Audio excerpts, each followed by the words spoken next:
With all that being said, I think XRP is a commodity here in the US. I mean, it's listed on Binomial as such. And until we get the Clarity Act, it's really going to be the only option they have in order to be able to tokenize these markets. So the XRPL is extremely well positioned to take full advantage of the tokenization of global markets.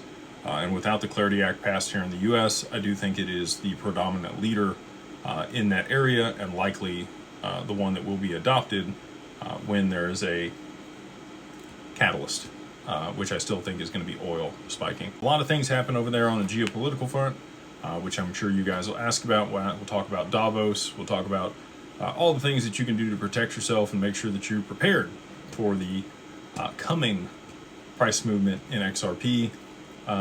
Before we get into it, I'll touch on what Larry Fink said at Davos.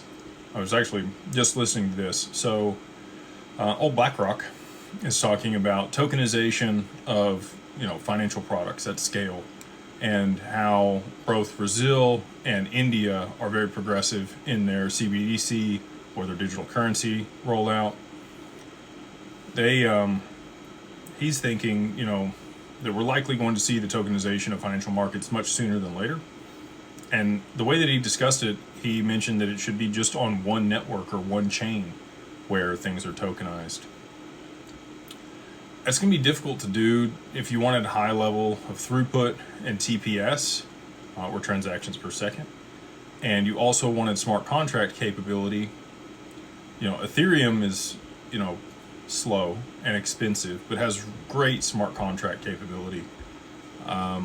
Proof of stake, there's a couple different consensus mechanisms. Bitcoin is proof of work, which is very energy intensive. On the stage there with Brad Garlinghouse, he was talking about the different consensus mechanisms, and then Brian Armstrong, chimed in that proof of stake is 99% more energy efficient than proof of work, which is actually the case. We know that Ethereum migrated from proof of work over to proof of stake a few years ago, and they were talking about how that would increase throughput and reduce fees, and it didn't. So, as things sit today, really the only thing it could handle even close to the transactional volume of the back end of the stock market or these markets would be the XRP ledger that has Clarity, in my opinion. Again, this is my opinion, but both Bitcoin and ETH have been designated commodities for a while, and with Binomial giving the blessing by the CFTC and Caroline when she was still there before she went to MoonPay,